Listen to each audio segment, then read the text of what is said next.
হ'ব কি হ'ব? পানী হৈ গ'ল, বৰষুণ দিলে, পানী হ'লেই বোলে জানো। কলগছৰ মই কলগছ কাটি নথলোঁ ভোৰ বনাবলৈ। এতিয়া মই কেনেকৈ বজাৰ কৰিব যাম? কল মাৰ্কেট কেনেকৈ যাম? ডেইলি বজাৰ কেনেকৈ যাম? গৰুৰ মাৰ্কেট কেনেকৈ যাম? কওকচোন বাৰু। সেয়া চাওক কি কৰোঁ বাৰু কওক, কোনে কি কৰিব এতিয়া? মোক খাদ্য দোকান কোনে কৰি দিব এতিয়া? সেই বিচাৰি চাওক, এইবিলাক পিছফালে বিচাৰি দেখিছে খতম। মই কলগছে ভোৰ বনালে কলগছে আছে, এদিন নোৱাৰি বনাবলৈ। এইটো মাথাই ভাঙো অৱস্থা। মোৰ মাথাই ভাঙিব অলপ পাছত। মই মিস্ত্ৰী উৰিষ্যা বা মিস্ত্ৰী আনি কিনে মই বনাইছিলোঁ, নিজে যোগালী লাগিছিলোঁ। মোৰ লগৰ আছিলে যোগালী। কি কৰিব বনালোঁ, 1.5 লাখ টকা খৰচা হ'ল এই মাথাইটো। আৰু যদি আধা ঘণ্টা আৰু দিয়ে যদি আৰু খতম আৰু মোৰ মাথাই ভাঙি যাব। এয়া এইটো মোৰ মাথাই দেখিছে ন? এই চাওক পানী চাওক,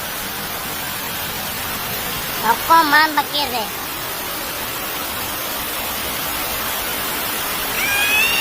মোৰ এই মাথাই 3 বেগ চিমেণ্ট লগাই মই মানুহ মিস্ত্ৰী লগাই মাথাইটো বনাইছিলোঁ। কোনো চৰকাৰৰ পৰা সহায় বিচৰা নাই।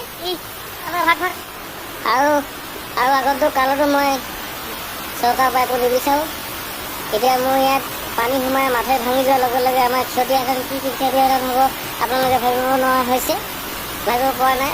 মই কৈছোঁ শুনক, মোৰ কি ক্ষতিসাধন হ'ব। মোৰ এটা কি বুলি কয় আপোনাৰ বিচনা আছে, বিচনা মোক খোৱাকেইটা পচি যাব। মেইন কথা ফ্ৰিজ এটা আছে, ফ্ৰিজটো বুৰ অৱস্থা। অলপ দেৰি পিছত বহিব। আমি এতিয়া অলপ পিছত ফ্ৰিজৰ ওপৰত থ'বগৈ লাগিব।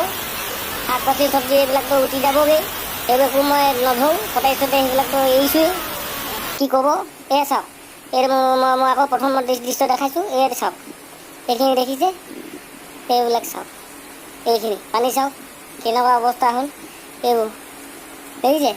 গাড়ীখন গাড়ী উঠি যাব লৈছে, গাড়ী চাইকেল চব গৈ যাবগৈ আৰু বেছি দেৰি নাই এইবিলাক। যাবগৈ আৰু। এয়া চাওক, গোটেই পানীয়ে গৈছে, দুলীয়া যেন খতম হৈ গ'ল। এই সাপ এই সাপৰ বিলেও হৈছে। এইবোৰ সাপৰ বিলাই সাপৰ গেজৰ ওপৰত থিবগৈ এতিয়া। আৰু এইবোৰ চেণ্ডেল দেখিছে?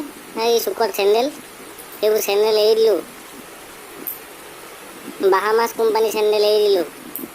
সলমান খানে টিভিত এডভাৰটাইজ দিয়ে বাহামাছ কোম্পানী, সেইবোৰ চেণ্ডেল এৰি দিলোঁ। গুচি গ'ল, এৰি দিলোঁ। এতিয়া সাপ এতিয়া টিঙৰ ওপৰত থিবগৈ, গাড়ীটো উলিয়াবলৈ আৰু ভুলতো মানে নোৱাৰি এতিয়া উলিয়াবলৈ। এইবোৰ ছাইডৰ দৃশ্য, মোৰ ঘৰৰ ছাইডৰ দৃশ্যটো।